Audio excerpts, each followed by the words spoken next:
গৌৰৱ গগৈ এতিয়া হজৰত মুহম্মদতকৈ বেছি সন্মানীয় আৰু উচ্চ পৰ্যায়ৰ নেকি, উচ্চ স্থানৰ নেকি? মই অসমৰ মোল্লাসকলক সুধিব বিচাৰিছো এই প্ৰশ্নটো। তেওঁলোকে যোৱাকালি নে পৰহি গৌৰৱ গগৈৰ বাৰ্থডে পালন কৰিছে, জন্মদিন পালন কৰিছে নগাঁৱৰ কোনোবা এখন মাদ্ৰাছাত। বুজি পাইছে নে? গৌৰৱ গগৈৰ জন্মদিন পালন কৰিছে। আজি হজৰত মুহম্মদৰ জন্মদিন হয়, আজি হজৰত মুহম্মদৰ জন্মদিন হয়। কিন্তু মোল্লাবিলাকে হজৰত মুহম্মদৰ জন্মদিন পালন নকৰে, কাৰণ এইবোৰ হাৰাম, চিৰিক, পাপ হয়। হজৰত মুহম্মদৰ জন্মদিন পালন কৰা, নিজৰ ল'ৰা ছোৱালীৰ জন্মদিন পালন কৰা, নিজৰ মা দেউতাৰ জন্মদিন পালন কৰা, এইবোৰ হাৰাম, পাপ হয়, চিৰিক হয়। কিন্তু গৌৰৱ গগৈৰ জন্মদিন পালন কৰিলে পুণ্য হব, বুজিছেনে? স্বৰ্গলৈ যাব, জান্নাতত যাব, ৭২জনী হুৰ পাব তেতিয়া জান্নাতত গৈ। হয় নহয় মোল্লাসকল? মোক উত্তৰ লাগে। নগাঁৱৰ এসোপা মোল্লা একেলগে বহি, বুজিছেনে?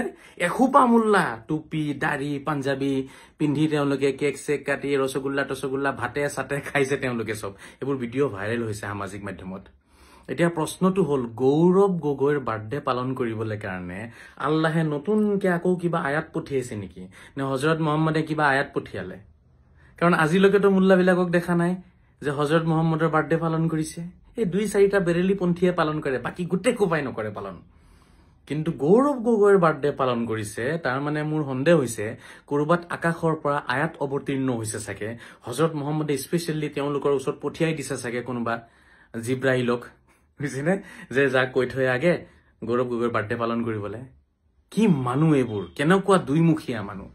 গৌৰৱ গগৈৰ বাৰ্থডে পালন কৰিছে, হজৰত মুহম্মদৰ বাৰ্থডে পালন নকৰে। আৰু ইমান দিনৰ পৰা মই যেতিয়া তেওঁলোকক কৈ আহিছিলো বাৰ্থডে পালন কৰিব পাৰি, নিজৰ ল'ৰা ছোৱালীৰ বাৰ্থডে পালন কৰক, নিজৰ বাৰ্থডে পালন কৰক, ফূৰ্তি কৰক, আমোদ ফূৰ্তি কৰক, এইবোৰ চব কৰিব পাৰে, তেতিয়া মোক কাফিৰ বুলি গালি পাৰিছে তেওঁলোকে। মোক কিমান বেয়া বেয়াকে তেওঁলোকে গালি পাৰিছে তেতিয়া, যেতিয়া মই তেওঁলোকক বাৰ্থডে পালন কৰিব কৈছিলো। মই বেয়া হৈ গলো, মই পাপী হৈ গলো। এতিয়া তেওঁলোকে গৌৰৱ গগৈৰ বাৰ্থডে পালন কৰিছে নিজেই। এতিয়া তেওঁলোক কলে যাব, এতিয়া তেওঁলোকৰ কি অৱস্থা হব? তেওঁলোক কাফিৰ হব নে নহব? এতিয়া নগাঁৱত মাদ্ৰাছাৰ ভিতৰত তেওঁলোকে এই গৌৰৱ গগৈৰ বাৰ্থডে পালন কৰিছে, মোল্লাবিলাকে এসোপা মোল্লাই মিলি। কিন্তু হজৰত মুহম্মদৰ বাৰ্থডে তেওঁলোকে পালন নকৰে। এতিয়া আপোনালোকে ভাবি চাওক শ্ৰদ্ধাৰ ৰাইজ, এই মোল্লা দুইমুখীয়া হয় নে নহয়? ইহঁতি এইবোৰ কৰ্ম যে কৰে, হজৰত মুহম্মদতকে ডাঙৰ হৈ গল নেকি এতিয়া গৌৰৱ গগৈ? আজি হজৰত মুহম্মদৰ জন্মদিন, আজি আপোনালোকে প্ৰমাণ পাব এইবোৰ, কোনজন মোল্লাই পালন কৰিলে, কোনজনে পালন কৰা নাই। গৌৰৱ গগৈৰ পালন কৰি একদম গোটেই খোপা একেলগে বহি দোৱা কৰিছে গৌৰৱ গগৈৰ কাৰণে। কাৰণ গৌৰৱ গগৈ অহা বছৰ জিকি তেওঁলোকক মাটিৰ পট্টা দিব। হজৰত মুহম্মদে নিদিয়ে যে, সেইকাৰণে হজৰত মুহম্মদৰ বাৰ্থডে পালন নকৰে।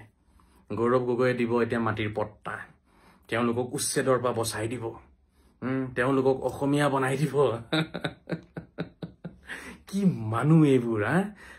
আচ্ছা, তহঁতি কমচে কম নিজৰ স্থিতিত থাক না। তহঁতি যে বাৰ্থডে পালন কৰা হাৰাম বুলি কওঁ, পাপ বুলি কওঁ, গৌৰৱ গগৈৰ কেলে পালন কৰিলি? ক'ৰ পৰা পালি তহঁতি সেইটো? আৰু যদি পালনে কৰিছ, চবৰে পালন কৰ না। হজৰত মুহম্মদৰ পালন কৰ, নিজৰ ল'ৰা ছোৱালীৰ পালন কৰ, নিজৰ ভাইটি ভণ্টিৰ পালন কৰ, মা দেউতাৰ পালন কৰ। তহঁতৰ স্থিতিবোৰ এনেকুৱা কেলে ওলোটা পোলোটা? কথাৰ কোনো তালমিল নাই, কৰ্মৰ কোনো তালমিল নাই।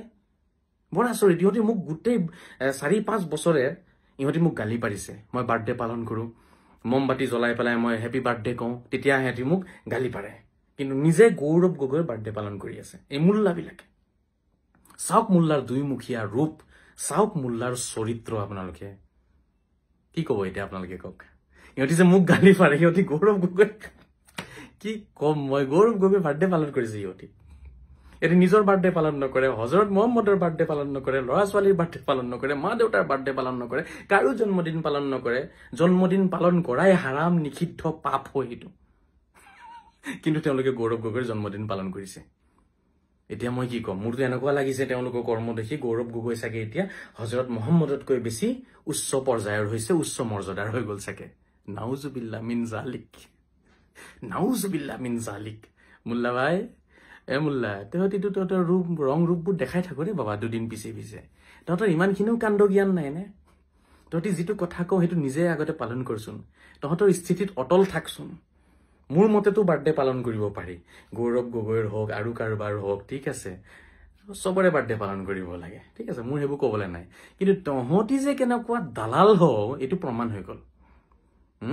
একমাত্ৰ মাটিৰ পট্টাৰ কাৰণে তহঁতৰ দৃষ্টিভংগীত বাৰ্থডে পালন কৰা হাৰাম নিষিদ্ধ এটা পাপ কৰ্ম হয় তহঁতি সেই পাপ কৰ্মটো লোকে কৰিবলৈ কাৰণে তহঁতি প্ৰস্তুত হৈ গলি একমাত্ৰ মাটিৰ পট্টা লাগে তহঁতৰ হয়নে গৌৰৱ গগৈ দিব তহঁতক মাটিৰ পট্টা অহা বছৰ ন গৌৰৱ গগৈ বাৰ্থডে পালন কৰে তেওঁলোকে নিজৰ স্থিতিত অটল নাথাকে দুইমুখীয়া এইবোৰ হজৰত মহম্মদৰ বাৰ্থডে পালন নকৰে আজি হজৰত মহম্মদৰ জন্মদিন কিমান দুখৰ কথা গোটেই মানুহে পালন কৰিব লাগিছিল কিন্তু নাই হজৰত মহম্মদৰ জন্মদিন পালন কৰাৰ কাৰো ধৈৰ্য নাই সহ্য নাই কাৰো খবৰ নাই কিন্তু গৌৰৱ গগৈৰ বাৰ্থডে পালন কৰি আছে এই মুল্লাবিলাকে ভাবি চাওক কিয় উচ্ছেদ নহব হজৰত মহম্মদৰ অভিশাপ কিয় নালাগিব মই যে বাৰে বাৰে কওঁ হজৰত মহম্মদৰ অভিশাপ লাগিছে এইয়াই এইবোৰ কৰ্ম কাক ক'ত কোনটো স্থান দিব লাগে খবৰে নাই আৰু কি দালালি আৰম্ভ কৰিছে মাটিৰ কাৰণে চিন্তা কৰক মাটিৰ পট্টা পাব এতিয়া তেওঁলোকে সেইকাৰণে যি মন যায় তাকে কৰিব এতিয়া গৌৰৱ গগৈকো তেওঁলোকে এতিয়া কি বনাইছে কোনো ঠিক নাই লাজ লাগিব লাগে লাজ